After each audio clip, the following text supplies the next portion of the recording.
Hi, Angie here for Tech Reporter TV. I've got the new Samsung Galaxy Tab S2 in front of me that is available in Taiwan now, where I got it, the Wi-Fi version.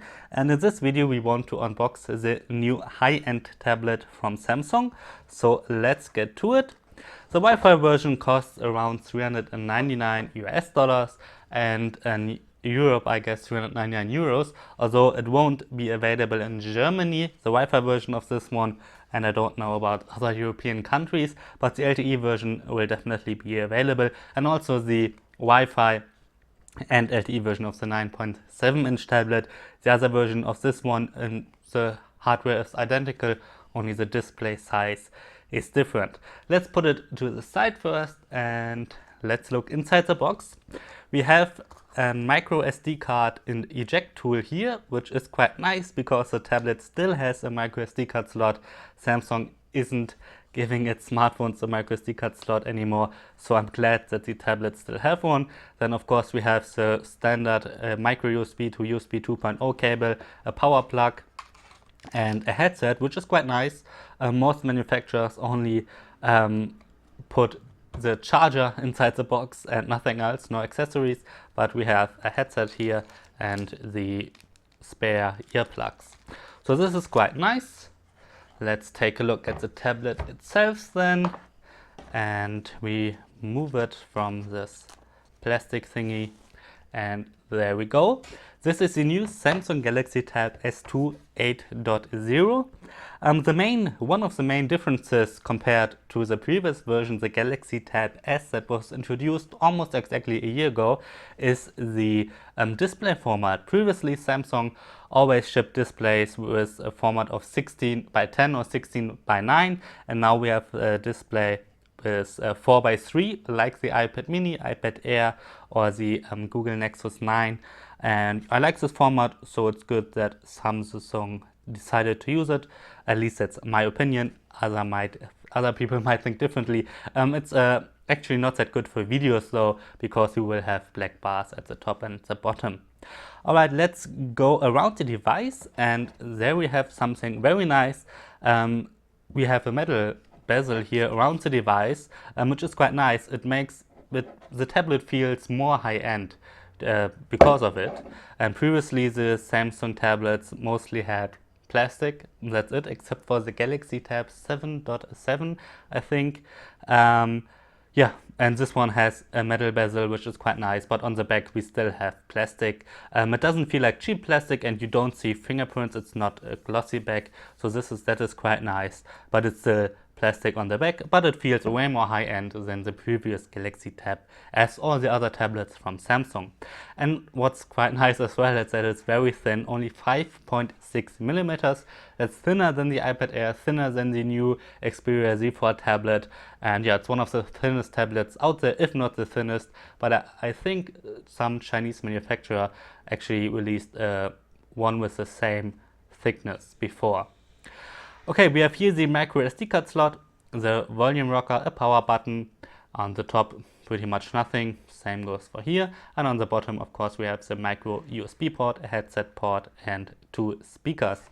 On the back, we have these little things here that's for accessories, like a smart cover and then an 8-megapixel camera on the back without an LED flashlight, no optical image stabilization, but I guess you won't need the camera on a tablet that much. On the front we have a 2.1 megapixel camera or 2 megapixel camera, and then these 3 typical Samsung Android buttons on the bottom here, and then of course the 8-inch display.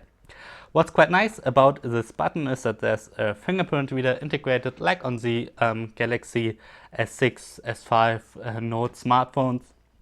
So I already configured it, I already plugged everything in and connected to Wi-Fi and so on, and that's why my fingerprint is already in here. So it's quite nice that you just have to press it on there and then it unlocks the display. Yeah, you can get that with the iPad Air 2, of course, not with the iPad mini right now. Then let's take a look at the displays. It's a Super AMOLED panel, which is a very nice display, I think. It has a high resolution of 2048 by 1536. It's actually the same resolution as the iPad mini has or the iPad Air and also the Nexus 9. But it's a high resolution with a high pixel density, and you don't see any pixels. Text look very sharp, other than on the Galaxy Tab A. You can look on the channel here. The Galaxy Tab A is another tablet that Samsung released a couple of months ago. It's a more low-end tablet, and it has a pretty crappy display resolution. But this display here is very, very nice. Again, a Super AMOLED display with nice colors. It should improve the battery life as well.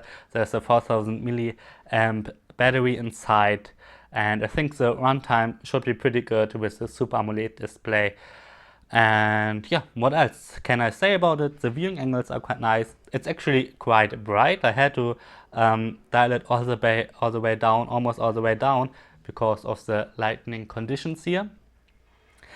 And yeah, that's it. A very nice display. So let's take a look at the software. On here runs Android 5.0.2 Lollipop. So it's not the newest version of Lollipop, but it's quite new, and at least it's Lollipop. That's the most important thing right now, I think.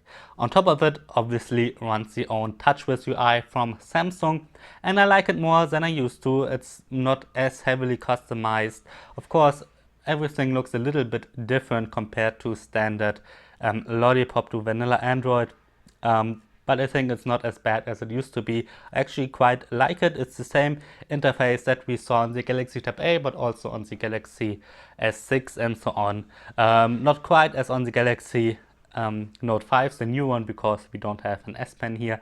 But everything is like we used to from recent Samsung devices. So we've got a couple of apps from Microsoft pre-installed, the Office apps, and you also get 100 gigabytes of cloud storage in OneDrive as well. No Dropbox anymore. Samsung has a partnership with Microsoft now, which is a better deal, I think. Alright, what I quite like is with Samsung, they had it since the Galaxy Note 1 or 2, I'm not sure, but for quite a long time, the multitasking, so you can run two apps right besides each other, which is very nice. Android M will have it, and also Windows has it, of course, but also iOS will probably have it. So that is a very nice feature, I think. You can watch a video over here on YouTube and browse the web while doing so, or chat with your friends while you're watching a video. That is always useful. If you're watching a TV show that's not that interesting, maybe. Yeah, well, I like the multitasking feature a lot on here. And with the 3 GB of memory, you shouldn't have a lot of problems, performance issues. What else? What I don't like that much is the Flipboard integration here. Of course, Flipboard is a nice app, but I don't think Samsung should have put it into the home screen, because I don't want to open Flipboard every time I swipe over here by accident. And you can get Flipboard for free anyways, but alright, Samsung included that with all the new TouchWiz tablets and phones. Let's take a look at a couple of apps that are pre-installed. It's all the standard apps that we've known, nothing new here. We have still the Memo app to take notes. It's not the S Note app from the Note series or the Galaxy Tab A with S Pen, but a standard normal note-taking app, a pretty simple one. We still have SideSync on here. Samsung has their own video and music player, their own browser, their own gallery, of course. Nothing much new. We have Kids Time here, a couple of games. They are not pre-installed. I installed them already, but I haven't tested them yet. Let's just open the browser and let's maybe go to Engadget.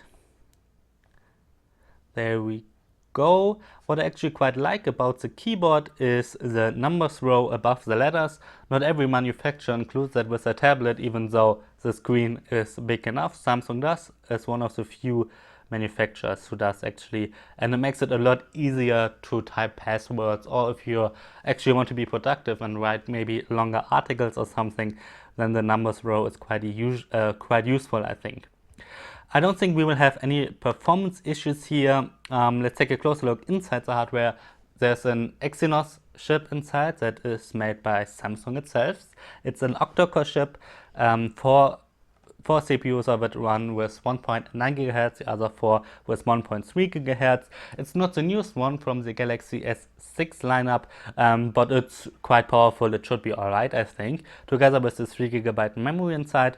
And the storage is either 32 GB or 64 GB, although I didn't see the 64 GB version in any stores yet. In Germany, this tablet will arrive on September 7th, and I'm sure that in most countries it will arrive around that date. As I said, this is from Taiwan. It's already available here. I'm sure it's already available in Korea and maybe other Asian countries, but not in Germany yet. And yeah, that's pretty much it, what I have to say about this tablet. My first impressions are pretty good, especially because of the improved build quality. I always like these Super AMOLED displays. Not everybody does, but I like it a lot. And yeah, I'm looking forward to gaming tests, performance tests. We will do all those and the final review, of course. So please subscribe to this YouTube channel to see all of those. And IFA is coming up in 2 weeks. So there will be a lot of new tablets and smartphone sales that we will cover. And if you have any questions, again, write me in the comments, subscribe to this YouTube channel. I'm NJ for Tech Reporter TV. Thanks for watching.